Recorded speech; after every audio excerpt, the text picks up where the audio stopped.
Situando a todos aqui, tivemos uma interferência no momento inicial aqui da nossa Conversa do Bem. Então, nós estamos aqui conversando com a doutora Ilka Boim, que é cirurgiã do aparelho digestivo, trabalha com transplante hepático, especialista nessa área, e onde estamos conversando a respeito dos problemas causados pelo consumo do álcool, o impacto do consumo do álcool, do alcoolismo na sociedade, os fenômenos sociais, os diversos fenômenos sociais que o consumo do álcool podem causar. E esse é um trabalho do programa Viva Bem, de prevenção e educação em saúde, realizado pela Casa da União, né, que é um trabalho há cerca de 20 anos, que vem assim, transmitindo aí essa contribuição para um mundo de paz, né, na sociedade, um mundo mais livre dos problemas causados pelo álcool e outras drogas. Então, doutora Ilka, continuando aqui o nosso Conversa do Bem, como é que a questão da genética, né, que a senhora inclusive falou nas suas palavras, né, podem estar ligadas ao alcoolismo? Existe alguma genética nisso, uma predisposição aumentada em pessoas que têm familiares com histórico de alcoolismo? Como é que funciona isso?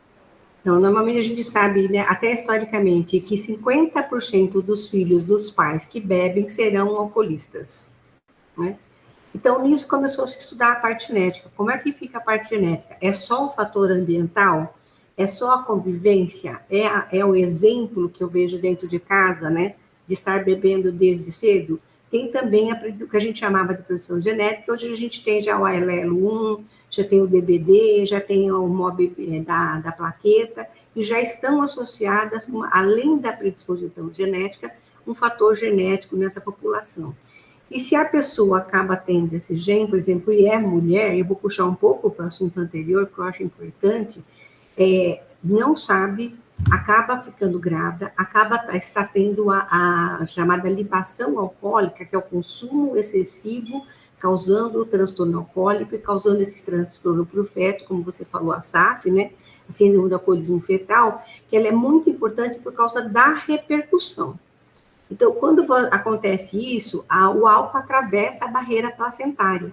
E quando ela atravessa a barreira placentária, ela acaba afetando o feto. E, principalmente, vai causar, se for nas primeiras semanas, a gente chama nas 12 primeiras semanas, vai causar má formação cardíaca, vai causar má formação, alterações neurológicas importantes cerebrais, alterações faciais. E não é só isso, ela não tem cura.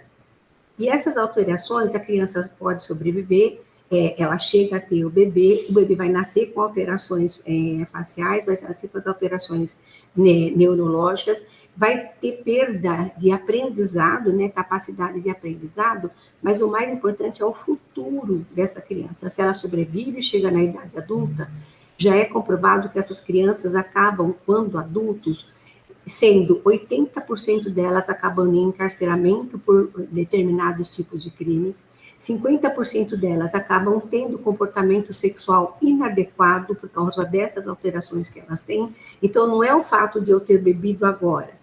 Você vai gerar um filho com problemas no nascimento e esse problema vai ser transmitido. Então, eu tenho um pouco da genética transmitida para esse feto, mas eu tenho o comportamento alterado por essas alterações neurológicas que vão influenciar muitas pessoas no futuro. Então, esse é um dos quadros mais importantes que a gente tem em trabalhar. A Sociedade Brasileira de Pediatria trabalha muito com isso, a Sociedade Brasileira de Ginecologia trabalha muito com isso, e a gente, né, como gastroenterologista, como cirurgião, como clínico, também sempre está alertando, principalmente as mulheres em idade fértil, que elas não devem beber em excesso. A literatura científica tem mostrado que existem 3 situações em que realmente a tolerância zero para consumo de bebidas. Uma delas é quando se dirige um veículo. Sim. Inclusive, nós do Viva Bem tivemos uma participação importante na implementação da lei seca, reconhecida pelo Detran oficialmente, através de um subsídio técnico. E outras situações, mulheres gestantes, né, como a senhora muito bem explanou agora, os riscos e as implicações. E outra situação é para menores de idade. Existe a lei, o Estatuto da Criança e do Adolescente, que determina que é crime fornecer e vender bebida alcoólica para menores, porque é uma idade em que há uma vulnerabilidade, né, das consequências. Né, Então, a senhora pode falar um pouco mais a respeito do uso de álcool entre crianças e jovens. Eu digo crianças porque tem estatísticas mostrando que 50% começa a beber entre 10 a 12 anos a primeira vez. Então, é uma Exato. criança ainda tem contato com o uso do álcool, muitas vezes até dentro de casa, às vezes os pais não têm conhecimento e consciência da gravidade que os filhos, né, do risco que os filhos estão correndo. Então, o que é que a senhora pode falar disso e chamar esse alerta nesse momento? E eu sei que você falou uma coisa bem importante, né? É o exemplo de casa que vai à praça, né? Então, assim, ele vê o pai bebendo, ele vê a mãe bebendo. Ah, mas é só um golezinho. Né? Como se diz nos alcoólicos anônimos, não dê o primeiro gole, não vá para o primeiro gole, porque ou você vai retornar, ou você vai acabar caminhando num caminho, às vezes, sem retorno, porque é muito difícil parar de beber. É um tipo de adição, né, que a gente chama em relação ao vício, um tipo de adição que é muito difícil se parar de beber. Então, ele precisa de auxílio. Então, o que acontece hoje com o jovem? Ele está em casa. Eu estou falando o jovem, o pré-adolescente, principalmente. Tá? Ele vê aquele exemplo, ele vai beber. Ele vai numa festinha a mais, ele vai beber, só que ele não sabe o que é a mais e ele não tem a noção do que é parar. Então, ele acaba bebendo a mais e ele está sujeito a riscos. Né? O que eu chamei a atenção na hora que eu falei que essa faixa está reduzindo o consumo de álcool na Europa e nos Estados Unidos, mas não está no Brasil. Pelo contrário, está aumentando no Brasil. É isso que chama atenção, porque lá o adolescente tem acesso a um tipo de cultura, a um tipo de exemplo, e a lei que é vigente, que não pode dar bebida para menores de 18 anos, em alguns lugares 21 anos, tá? E no Brasil nem tanto. Então, nós temos uma lei que precisa ser cumprida, porque se essa criança acabar bebendo, ela não tem a medida do que é um gole, do que é um copo, do que é uma garrafa. Ela perde totalmente o controle. O adulto perde, mas a criança perde muito mais fácil. E é uma adição, ela acaba, é como se o corpo sentisse uma necessidade de mais. E ela adquire o que a gente chama em adição de tolerância. Se eu bebi um copo, né, porque o álcool atravessa a barreira hematoencefálica rápido, então em menos de 2 minutos, a sensação ilusória de bem-estar ela já aparece. Dali para a bebedeira é um passo.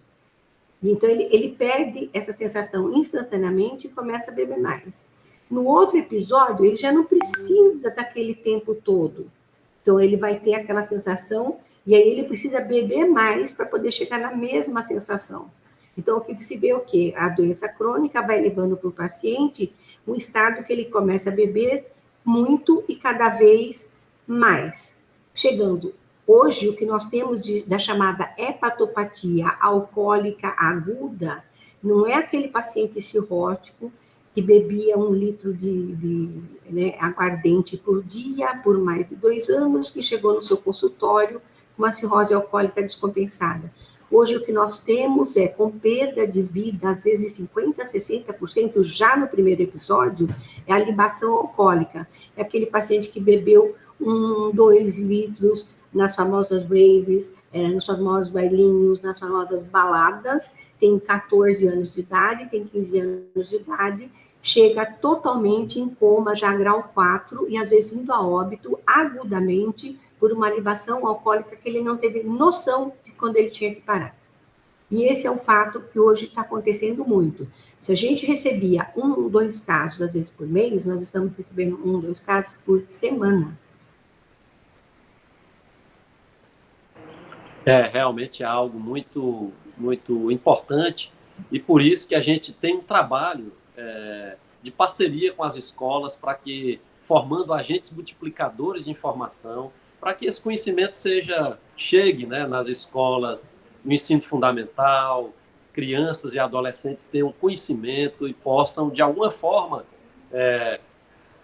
conhecer essa realidade, né, e se defender muitas vezes de um problema que eles nem sabem que existe e eles não sabem a dimensão da gravidade do risco. Né? Mas tem um outro tema que eu também estou querendo abordar aqui, que é a respeito das comorbidades psiquiátricas ligadas ao uso do álcool. A gente sabe que o álcool ele pode tanto causar quanto desencadear uma série de fenômenos psiquiátricos, psicológicos, né? O álcool ele é um depressor do sistema nervoso central. Então, como é que isso pode...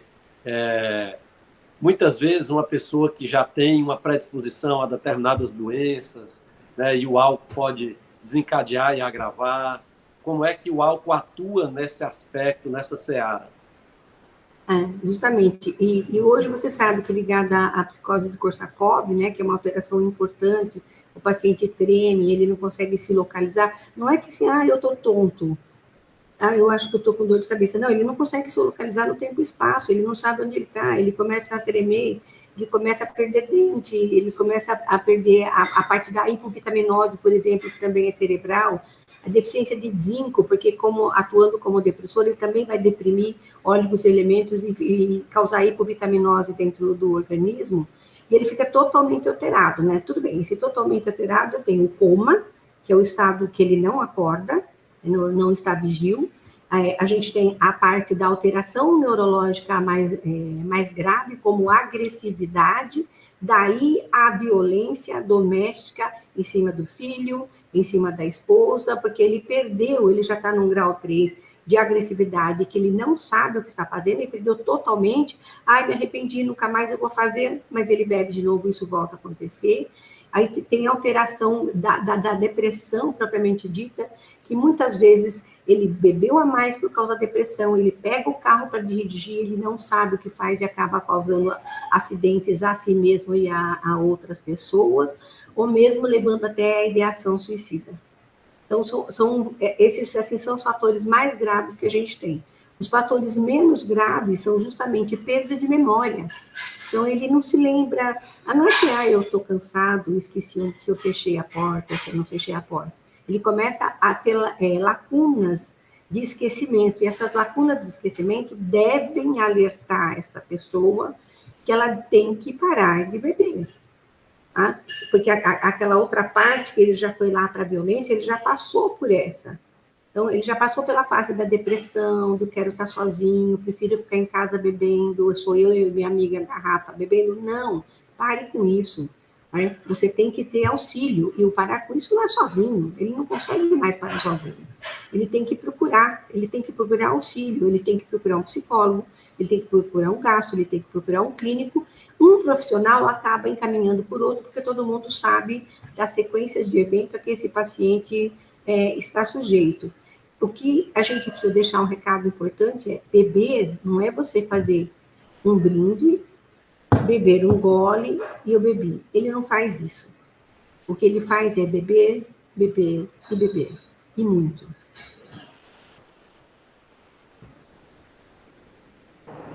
Tem uma pergunta aqui que nos enviaram, né, que é a Juliana Lopes, lá de Itabira, Minas Gerais. Como falar conscientização do consumo de álcool se a pessoa nem percebe que faz algo prejudicial à sua saúde? A primeira resposta, infelizmente, deles, né, Antônio sabe disso, falou assim: eu não bebo, eu tomei um gole, você viu demais. Aí você está com uma pessoa que é amiga, olha, você já bebeu muito, não pegue o carro, né? Você não pode fazer isso. Não bebi nada e eu estou ótimo.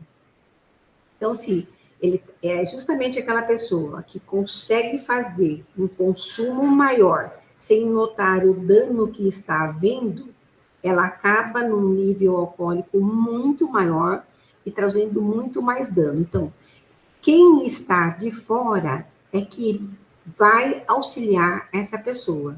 Tem que ter paciência, tem que ter cuidado, tem que ser amigo, tem que estar do lado, para poder chegar e falar: não, vamos embora, é hora de você sair daqui.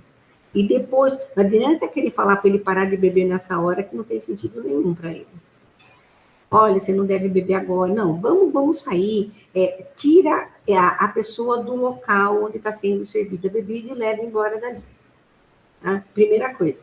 Então, assim, a conscientização não é aí.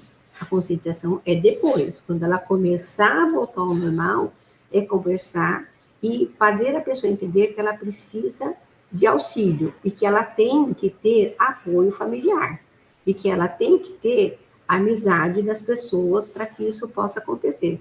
Sozinho, infelizmente, muitos poucos conseguem. Eles têm que ter essa conscientização, sim, mas eles têm que ter auxílio. Eu acho que aí, no caso, né, o que vocês fazem aí, parabenizo o Bem Viver por causa disso, até pela multiplicação de pessoas capacitadas para que eles possam trabalhar com isso, junto a algumas ONGs que existem. Isso é muito importante, esse é um trabalho que deve ser propagado, porque ele é um trabalho muito importante para que a gente consiga reduzir os danos causados pelo álcool à pessoa e à comunidade que ela vive. E como é que nós podemos caracterizar que o álcool é uma porta de entrada para outras drogas? Foi uma outra pergunta que fizeram aqui. Então, foi só uma cervejinha, foi só um gole, o uísque é mais caro, né? Foi só um gole de aguardente que bebeu. Mas ele vai adquirindo tolerância. Quando ele começa a adquirir tolerância ao álcool, que ele às vezes tem uma coisa importante, custa caro. Né? Então, precisa ter dinheiro para isso. Então, a primeira coisa que acontece, em alguns casos, é começar a partir para a apropriação indébita do alheio, conhecida como roubo. Ou então ele começa a vender as coisas que tem. Ou ele começa a vender as suas próprias coisas, ou a vender as coisas de casa.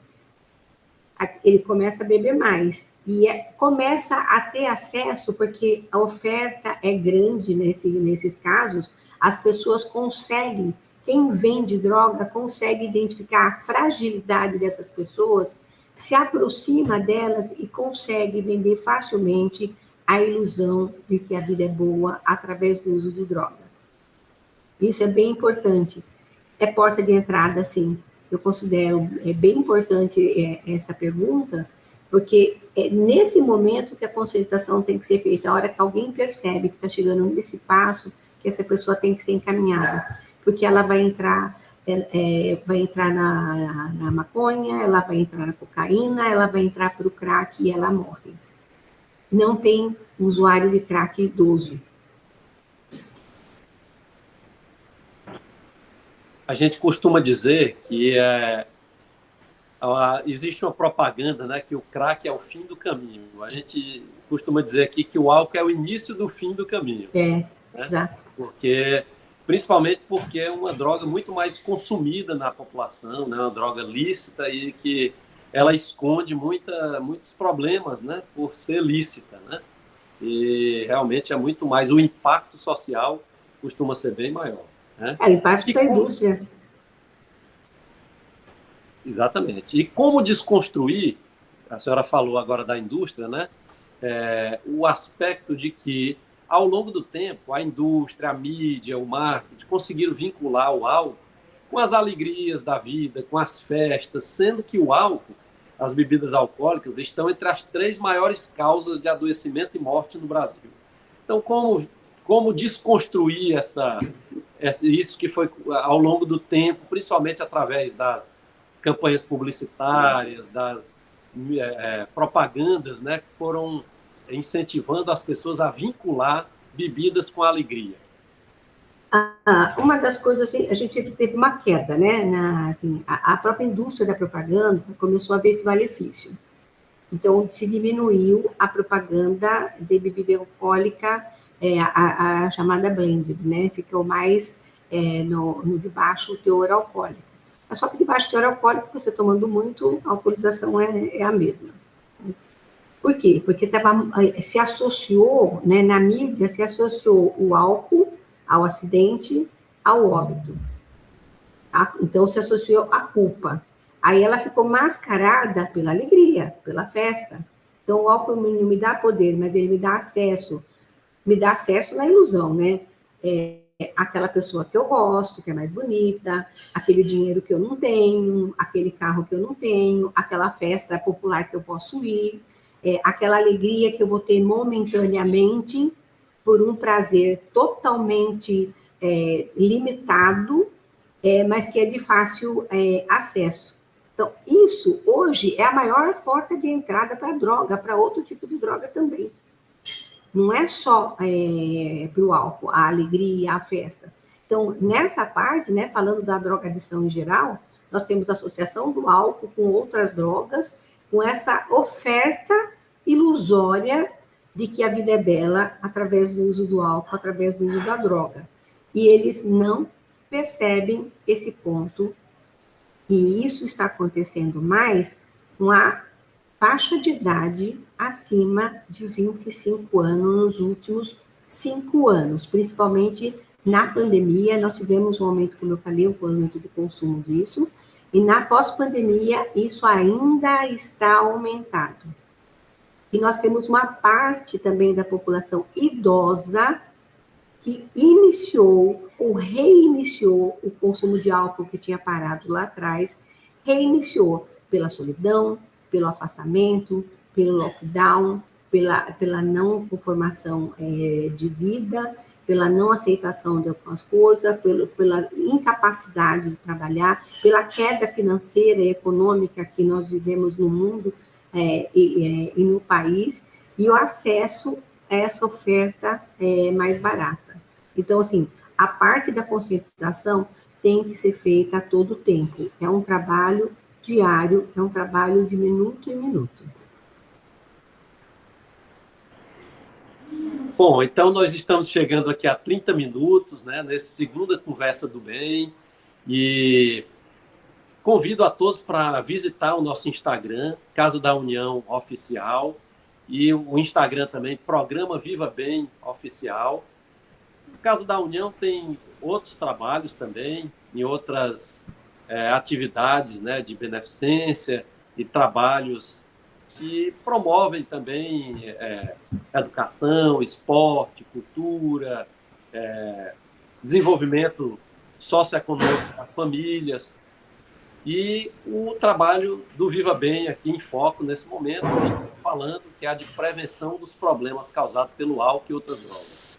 Porque a prevenção é o sistema mais eficaz que existe, mais inteligente. É muito melhor a gente prevenir do que remediar, né? Como se já dizia há muito tempo. E o sistema preventivo, ele traz muito mais benefícios para todos, reduz custos, reduz dano, reduz sofrimento, e é muito mais inteligente de se trabalhar dessa forma. Então, eu vou pedir para a doutora Ilka, primeiro, expressar aqui minha gratidão pelo convite aceito, pela participação no Conversa do Bem, e pedir para ela falar, fazer uma explanação final, né, de como palavras finais a respeito desse trabalho, a respeito dessa temática, né, e dizer que somos bem gratos pela sua colaboração. A senhora que é um especialista na área, né, uma pessoa que tem uma competência e pôde nos enriquecer aqui um conhecimento para todos e chegar um pouquinho também dessa mensagem no nosso coração, né, uma mensagem que também traz a paz. Então, muito grato pela sua participação e fique à vontade para falar algumas palavras aí para todos nós. Eu gostei muito quando você falou, né, que traz a paz, né, e é isso que a gente almeja na vida da gente, né, tranquilidade, paz, para podermos viver em segurança. E a gente consegue segurança quando a gente consegue se livrar de alguma coisa que não é boa para a gente. E a gente só consegue se livrar de alguma coisa que não é boa para a gente quando a gente se conscientiza do estado que nós estamos. Então, se eu conheço alguém que ainda não tá nesse pé na vida, né, nessa caminhada, então o que eu tenho que fazer? Então, eu tenho que auxiliar, é um irmão que eu tenho que auxiliar, é uma pessoa, é um amigo que eu tenho que auxiliar. Se eu não estou conseguindo auxiliar, não estou tendo sucesso, eu tenho que fazer para que ele chegue num profissional especializado para que consiga trabalhar, no caso hoje, como nós estamos estudando, nessa parte do alcoolismo, que a gente consiga tirar a pessoa dessa vida, que a gente consiga tornar o caminho dele mais fácil e melhor. Pois boa noite a todos, que tenhamos boas escolhas na vida, e que a gente possa também divulgar, ser um colaborador desse trabalho, se houver interesse, né? Estamos à disposição de receber as pessoas que querem colaborar com esse trabalho, que possam também divulgá-lo, né? E fazermos uma sensibilização para que mais pessoas conheçam esse trabalho e que ele chegue no coração de mais pessoas. Então, boa noite a todos e muito grato pela participação, doutora Ilka.